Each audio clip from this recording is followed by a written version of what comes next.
I'd never experienced anything like it before. So I just stood there like a deer caught in the headlights. I'm not sure how long I stood there. It was like a time warp. And then he broke the spell by saying to me, "Why are you here?" Then he quickly disappeared into a nearby store. Well, when I finally collected my wits after a few seconds, I decided I better go and find this guy and find out why he had stopped me, who he was, and so on.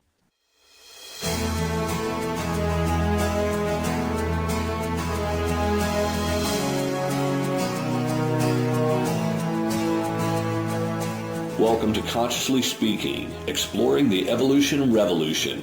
On Consciously Speaking, you'll be introduced to guests from all walks of mindful development. Spark up your spirituality, crank up your consciousness, and mend your mind, right here on Consciously Speaking with your host, Michael Neeley.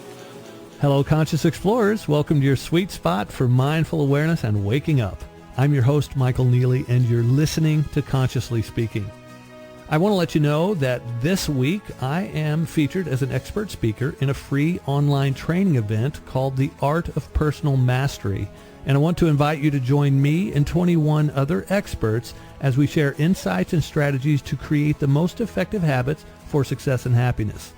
Now, in this particular online training, there's going to be an exploration of language, brain training, and neuroscience, as well as the practical steps that we need to enhance our daily habits so that we can experience a shift in many areas of our lives.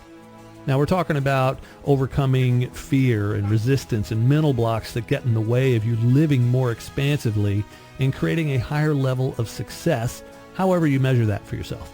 So go to www.theartofpersonalmastery.com and save your spot, or I'll simply put a link on the show notes or on my website at michaelneeley.com where you can just click on that link. It starts on April 11th, so sign up now and I will see you there. And if it's after April 11th, by the time you're listening to this, doesn't mean you can't check it out. Go to the link and get on it now.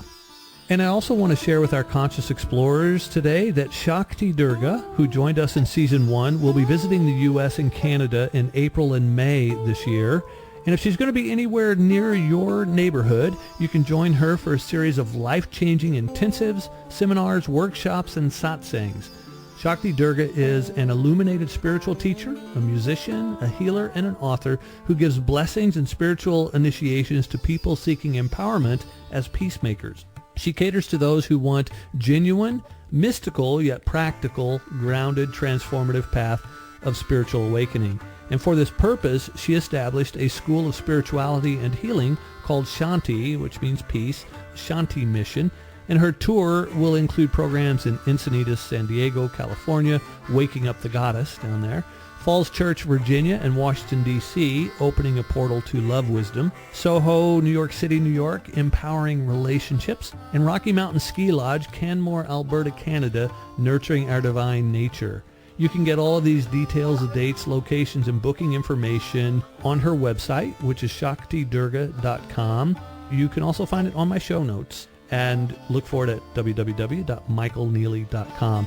Shakti Durga, by the way, is also going to be one of my special guests in my upcoming Conscious Life Summit. So sign up today to get to hear more from her and 23 other amazing guest experts.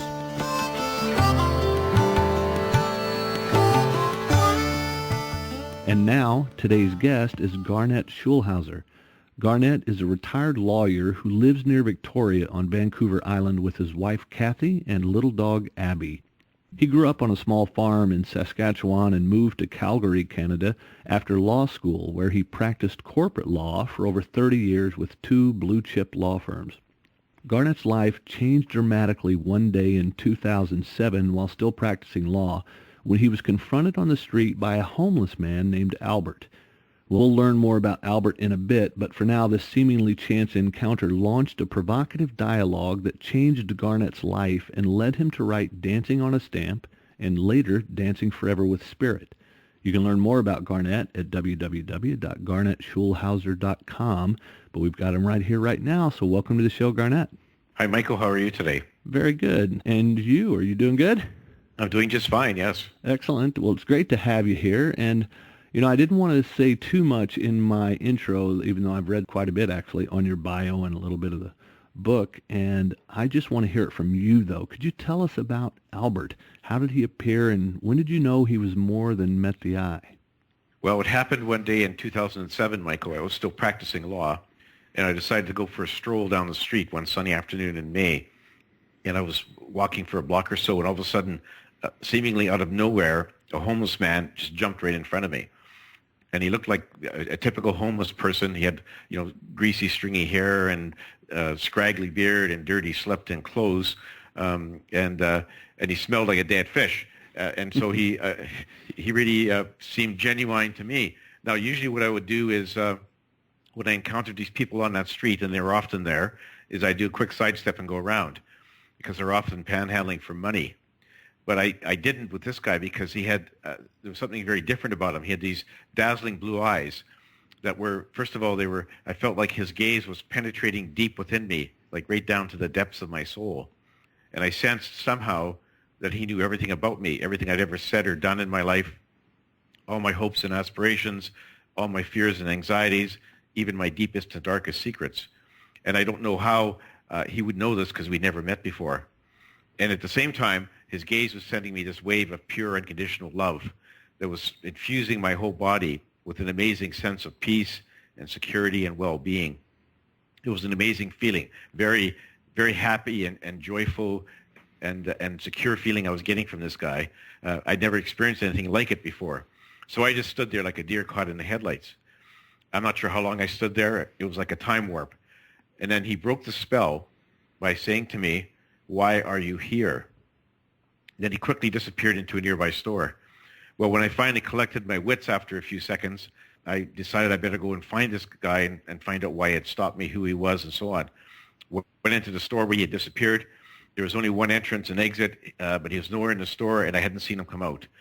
So he seemed to have just disappeared completely. I went out back into the street, and I walked up and down hoping to spot him, but he had just disappeared into thin air. So that evening, I resolved that I was going to go back to that same street at the same time the next day and see if I could spot him. So I did. The very next day, went back in the same street, walked up and down for 15 or 20 minutes. I was about to lose hope when I finally spotted him sitting all alone on a bench. So I walked up to him and I said, "Who are you and why are you here and why did you stop me the other day?" And he said, "Well, I'm a soul just like you. I'm here to help you on your journey and answer all your questions." So my lawyer brain then kicked in, and I was a bit skeptical, and I said, "Why do you think you can help me when you can't even help yourself?" Because you look like you've been sleeping on the street for weeks. And he just gave me a big smile, and he said, "Looks can be deceiving because you look like you're a very successful lawyer with everything under control, but we both know that's just a facade." He said, "You can turn around, go back to your office, and see if you can find all the answers you've been seeking in all those emails waiting for you on your computer, or you can sit down and have a chat with me." So luckily my intuition said, yeah, I really have to get to know this guy, and what did I have to lose? Half an hour of my day. So I sat down, and that was the beginning of a dialogue I had with this man over the next several months that went off and on over a period of time where I would ask him questions and he would give me the answers. He told me early on, Michael, that his name was Albert, and he was actually one of my spirit guides in disguise. And Wow. he said I was the only one who could see him in physical form, see him. I actually saw him and touched him. He said no one else would have seen him. Had they been walking past that bench that day on the street, they would have seen me sitting by myself on the bench because he wouldn't have been appearing to anyone else. And when I asked him, why did you, for the first 3 visits, he showed up as the homeless man, and we had our conversation just like I'd be, talking to you. After that, he was just the voice in my head, and we communicated by telepathy. And when I asked him, why did you show up initially as this homeless man in physical form, he said it was his way of easing me into the conversation, because had he just suddenly started talking to me as a voice in my head, I likely would have thought I was losing my mind. So he said this was a way for him to introduce himself to me, and then once I got comfortable with him, which was very soon because he's a very wise soul, then when he started talking to me, I recognized his voice, so I was quite comfortable, and I knew I wasn't losing my mind, and so that's how we carried on for most of our dialogue, other than the first 3 visits. So that's how I met Albert. Wow, that's incredible. And several things are popping into my mind right now about this, and I guess one of them is that I believe, as I read in your bio, the part that I didn't talk about is that he told you to write the book or Yes. instructed you to. Okay, could you share about that and how then it evolved and what the book is about? Yeah, for sure. He, sort of early on in our conversations, he said to me, I'm not just here to satisfy your own curiosity to answer the questions that you've been asking all your life. And these are all the big questions of life, like who am I? Why am I here? What is my life's purpose? And what happens to me when I die? He said, I will answer all of your questions and any others that pop into your mind, but I'm not just here for you. I want you to write a book about my revelations so everyone else will have access to what I'm telling you. And which took me back a bit, Michael, because I'd never ever dreamed of writing a book before. So initially I was a bit reluctant, dug my heels in a bit, but Albert was very persuasive, gently persuasive, and eventually I threw in a towel and said, okay, I'll write your book. And it took me a while to get around to, to actually sitting down and writing the manuscript.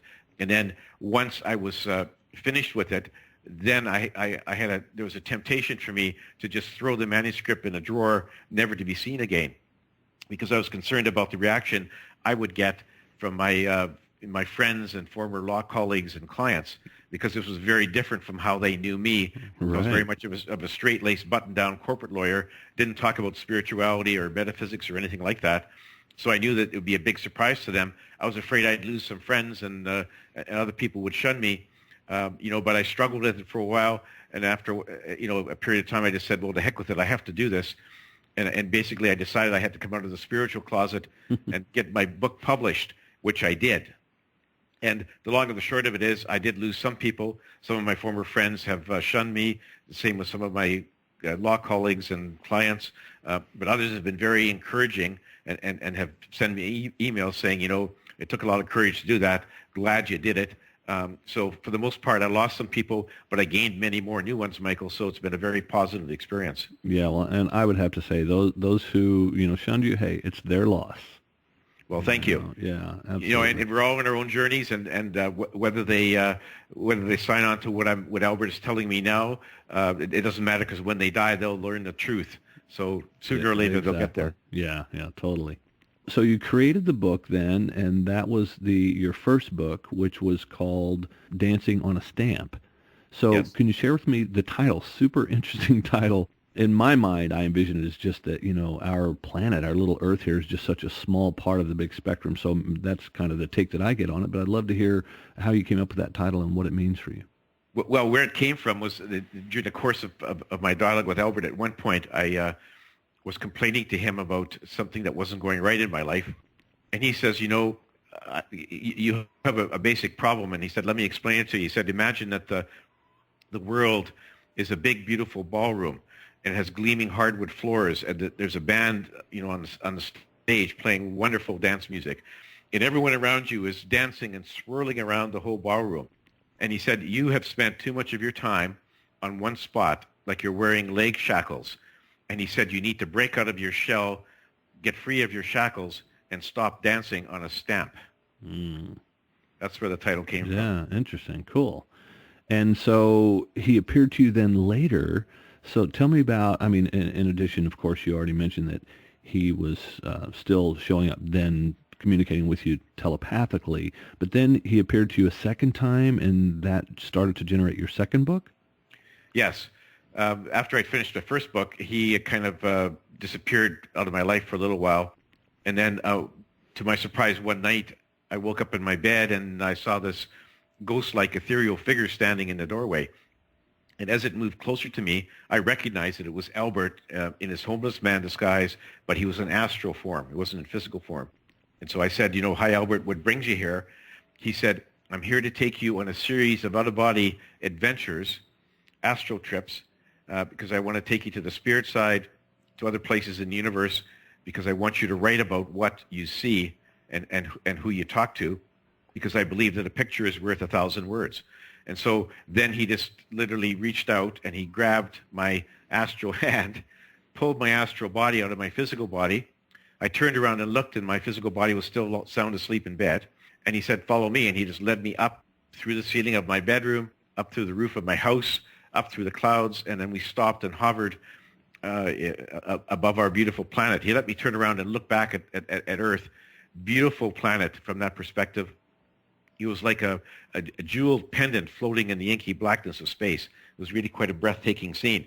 But he didn't let me dwell there very long. He said, come on, I'm going to take you to the spirit side. There's some people I want you to meet and some other people for you to talk to, and there's a message there for you, waiting for you. So he then, we turned around, and there was this like a shimmering doorway floating in space, and he led me through it.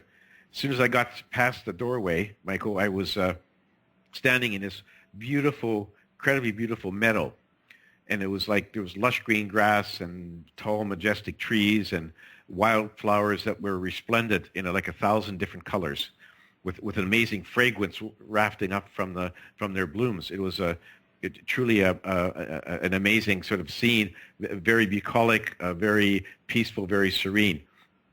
And so he led me along a path, and we went up a small hill. At the top of that hill, I could see people waiting for me at the bottom. And so as we sort of went down the hill, as I got closer, my heart skipped a beat because I recognized who was waiting for me. It was my mother, my father, my brother, my grandparents, and various aunts and uncles who'd already passed over.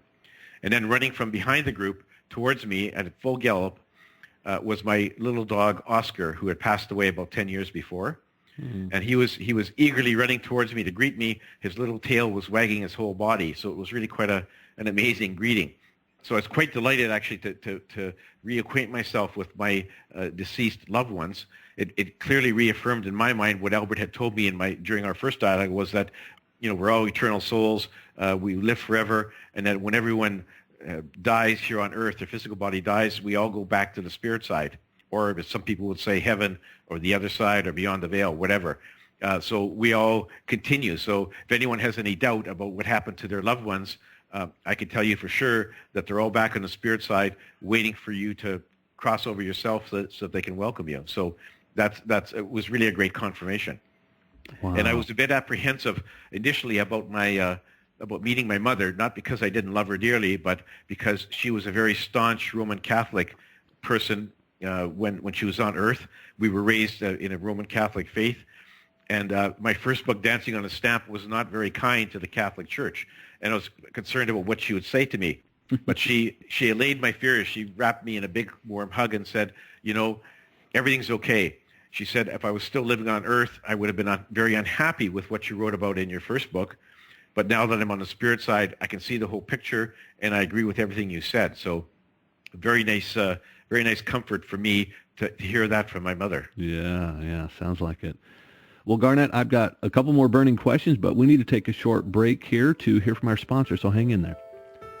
This episode is being brought to you by the Mother's Day Weekend Rejuvenation Retreat at Mercy Hot Springs, California. Now, I got to admit, a listener wrote to me the other day and said, hey, this retreat sounds really interesting, but who's leading it? And the challenge was I kept talking about the retreat, but didn't say much about what was going on. And it's like, because the truth is my wife is leading it. And so if she were the one listening and hearing me not say that, she'd probably be pretty angry. But she is a highly qualified yoga instructor as well as a personal development coach. And I'll be one of the child care providers on site as well as your meditation guide. Now, of course, you'll also get to relax in the supportive embrace of the healing geothermal waters and get the restoration that your body and soul have been longing for. And since this is a special Mother's Day rejuvenation retreat, you can come solo if you want to, but you could also bring your mother along, or your beloved, or a dear friend, or heck, even your kids. They'll love the pool, and I'll keep them entertained while you enjoy the events, the yoga, and everything else with Megan. At just $400 to $500 per person for double occupancy, which includes accommodations, all of your meals, all retreat activities, and unlimited use of the hot springs, it really is an awesome deal. So click on the link you'll find on the show notes or at www.michaelneeley.com for more details, and I look forward to seeing you there. Garnet, it's so interesting, the aspect of passing over, or as you did, not really passing over, but in this out-of-body experience, traveling and seeing your past family members, your deceased family members. The thing about that makes me curious, and hopefully this may have been a question that you asked Albert, but if not, if you talk to him again, if you could ask him, and that is that as I believe that we are spiritual beings having a human experience. And if you can also believe, if you will, then in reincarnation, and that, we come back and re-inhabit physical form, potentially time and time again, then when we do go back, we meet in a spiritual plane, to me it seems a little bit interesting and almost counterintuitive that we would see each other as the human form that we had here. And maybe just in your vision it was a different way because that was something that you could know and recognize, but maybe in the spiritual realm we would recognize the soul and spirit of each other and not necessarily have it related to the physical form we had here. So what are your thoughts on that? Well, yeah, I did ask Albert that question. He said that, our true nature, we are beings of energy. When we're on the spirit side, that's what we are.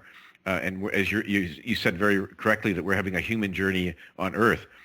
He said that souls on the spirit side can choose to appear to others in any way they want to. And he said they will often choose to appear in a human form in some previous life that they particularly enjoyed. And they can change that as often as they want. And if you don't want to appear in human form, you can just be a ball of light. And so he says that when people first cross over, the souls of their deceased loved ones will often appear to them in the way that they remember them from on Earth. And that's just a way of sort of comforting and making it easier for the crossing over soul to become familiar with the spirit side and the way of life there. So my deceased relatives appeared in the way that I would recognize them, but that was just for my benefit. After that, they can appear in any form they want to. So it's a very much of a temporary transitional thing, but they do it specifically for souls crossing over so that they'll feel more comfortable. So that's the answer. But a lot of them will just appear as balls of energy. And he says that you can always recognize another spirit, another soul, because we each have a very unique energy signature. So you can always recognize somebody else no matter what sort of their outward appearance they're projecting for you. Very interesting. Yeah, that makes total sense to me as well. And the other thing that I want to know about, though, is because it's so cool to have somebody answering all these questions for you. So why are we here? Well, we're here to learn and experience things that we need for our evolution as souls. So we're all souls. We're all trying to evolve and acquire more wisdom.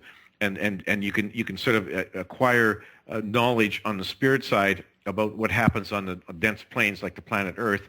But that's really like book learning. And so to really complete your knowledge of what it's like for a life on the planet Earth, you really have to incarnate in physical form so you can experience it firsthand. So we come here to learn and experience things, and it's all part of our evolution as souls. And so before we come here, Michael, we all prepare a life plan. A life plan sets out the major circumstances of what we want to have happen in our upcoming life on Earth. And so it'll set out things like the place we're going to be born, the first language you learn, the name that we'll be known by, the identity of our parents and siblings and other people that play a major part in our lives. And so that's all put in place beforehand. The problem is, of course, for us is that once we're born, we don't remember we have a life plan. And because we have free will to take actions and make decisions, we're often going to stray off the course that we had planned for ourselves. And so that's one of the big challenges of being a human on this planet, is that we don't forget, we forget where we came from and what we planned, and so we have to sort of stumble along somewhat blindly to try to find our way. And so that's a big challenge. So that's why we came here. But Albert said not to worry, because no matter how many wrong turns you make, no matter how many mistakes you make, you're always going to end up back on the spirit side when your physical body dies. There's no exceptions. You can't go wrong and become lost. So if you end up going way off course from your plan, not to worry, because you can come back as many times as you want until you've experienced everything you need or that you want for your evolution. Yeah. Do you still have contact with Albert? Yes, I do, yeah. Excellent, because I got more questions for you. Okay. In case you haven't already asked them, because my mind is just really racing over some certain elements that still intrigue me and baffle me a little bit. So for one, and this is the first time I've really asked this to anybody that I've had on the show who talks to or communicates with elements in the spiritual realm. And the question that I have then is this, is we as humans here on this little planet, and as you know, in our great distant history, we believe that we were the center of the universe and the only thing that existed, and that there's no possibility of any human life anywhere else, or not human life necessarily, but any life anywhere else. And now as we know the expanse of this universe, I can't help but believe that there are life forms on many other planets out there, totally foreign and strange to us, but there can't not be. That would just be unbelievable to me. Yeah, I think it would also be very limiting of us to then believe that also that our souls, we only inhabit planet Earth. Our souls are only focused on taking on existence, a human experience here on this planet. I would have to believe that they would want to take on existences. I don't even know how to describe it really. Just take on a life form in any other planet in the solar system or in the universe or multiverse. So have you asked anything about that? Yeah, I did have we did discuss that. I discussed it with Albert, and you're absolutely right, Michael. There are, millions and millions of different kinds of life forms in our galaxy, not just our galaxy, and of course there's billions of different galaxies in our universe that we can observe. So there's all kinds of different life forms. Some of them are not as advanced as humans. Some of them are way more advanced, and they actually can travel between the stars, and they have very advanced technology. So you're right. There is all kinds of different life forms, and some of the more advanced ones have been visiting our planet for quite a few years. People report the sightings of UFOs. Well, that's just these people in their spacecraft, and they sometimes appear to humans, and it gets reported in the media, and of course the governments have been covering this up for years. But yeah, they do visit us. And you're very right. Earth isn't the only place you can incarnate. You can incarnate on any one of those other planets into any one of the other different life forms. Your choice. Nobody makes that decision for you.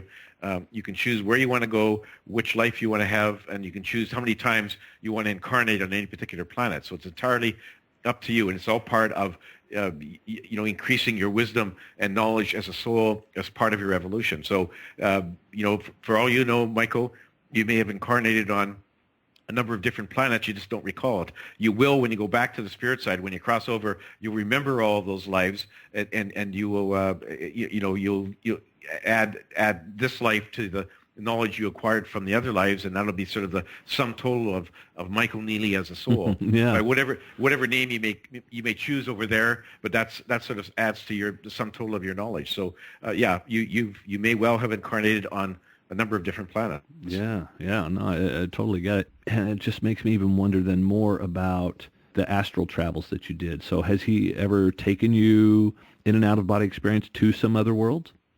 Yes, he did. On my first set of trips with him, he took me to two different planets. The first planet was a water planet he called Proteus. And we went. It was a beautiful planet. It looked much like Earth, with white clouds and blue oceans, except it had no land masses, entirely covered by water. So we dropped down beneath the surface of the planet, of the water, and the sea life underneath looked much like the undersea world of Earth that I remember from snorkeling trips in the Caribbean. And so it looked very familiar. We ended up meeting up with a dolphin and a whale under the ocean. And we communicated by telepathy, and the dolphin and whale said that the reason that sea life looks so familiar on their planet compared to planet Earth is because most of the sea life that we have on Earth was originally seeded from that planet, a long time ago, transported by ETs to our planet when it was ready to take the life. And they said that they stay in telepathic communication with the whales and dolphins on Earth. And they told me that they're very distressed about what they hear, because the whales and dolphins on Earth are very upset at the abuse that they have been receiving from humans over the centuries, and still do to some degree now, with the hunting, trapping, killing, and imprisoning in water parks. And they were very distressed. And so these two creatures on Proteus said, can you please go back and implore your fellow humans to stop the abuse of our kin on Earth? And so that was one planet I visited. Very poignant message for me to take back to my fellow humans, which I put in my second book, Dancing Forever with Spirit. Wow. And the second planet I went to was a planet called Zeron, and it was orbiting around a giant red star. And the people there, the intelligent beings, lived underground, and they looked very much like spiders, but they were very intelligent. Again, we communicated by telepathy. They lived in underground cities, and their job, they were very advanced technologically. Their job, they said, was to monitor all the planets in the galaxy to find out which ones would be ready to harbor life. And once they found a planet was ready to go, they would report it to the Galactic Council, who would then arrange for some of the ETs who could travel between the stars to pick up life from one planet and take it to the planet that was ready to harbor life. And so that's how the sort of the seeding process went. They said that that's how life on Earth was originally seeded, when they detected that Earth was ready to harbor life, and they and some of the ETs transported life to our planet. So that was sort of their function. They're very benevolent, very kind, very intelligent beings who wished nothing but the best for us. And so it was a really good experience to see that there are very advanced beings out there who have the very best of intentions. They're very wise and very gentle beings who have no, I mean, they have no thought whatsoever of trying to subjugate or conquer any other planet. They're there to help us. Well, that's good to know, because all the sci-fi movies I watch would say otherwise. Yeah, I know what you mean. So, Garnet, I want to shift gears now to close out the show with some of my normal questions I like to ask of all of my guests. And so what is your definition of consciousness or conscious living? Well, consciousness is being aware, first of all, being aware of who you are. And I mean in the sense of not just that I'm a human being on Earth, but being aware of your true nature, which is an eternal soul who happens to be having a human journey on Earth. So that's the first step, I think, to consciousness. The second step is to be aware of the fact that everyone else, all the humans you meet every day that are around you, they're in the same boat as you. They are souls having a human journey on Earth. And the third part of that is to realize that we were created by the Source. We all are still form part of the Source, which means that we're all connected to the Source and to each other. So when you see another person walking down the street, that person appears to be separate from you. In reality, you're both souls that are intimately connected to each other. And so that to me is, those are the three parts, I think, that define being consciously aware, when you're a human on this planet. Absolutely. I would agree with you. And then it always makes me wonder, and I have practiced this for myself, but what are practices that you may use to then stay awake and stay conscious and in that awareness when you go about your day? Well, I do what Albert tells everyone, and he certainly encourages me, and that is to try to meditate, try to sit quietly several times a day, and try to get rid of all the clutter in your mind, and just sit quietly and try to stay in the present moment. And then that way you can really get rid of your stress. You can get rid of all your worries about what's going to happen tomorrow, or your regrets about what happened last week or yesterday. Try to stay in the moment, and that way you can open yourself up to messages from your spirit guides, who are always sending subtle messages to everyone to try to guide us on our path, our journey through life. And to the extent that we can quiet our minds, we'll hear more of these messages. That will help us become aware of who we are and where we're going and what happens to us, at the end of the day. And so that's really a good way of sort of centering ourselves into the present moment. Absolutely. And Garnet, I always like to close with this question, and that is, what is one juicy pearl of wisdom that you could share with our listeners that they could put to use right now to improve their lives today? Well, this may sound strange, but what Albert said to me was, he said, you have to lighten up. He said, don't take life so seriously. He said, you're on an adventure.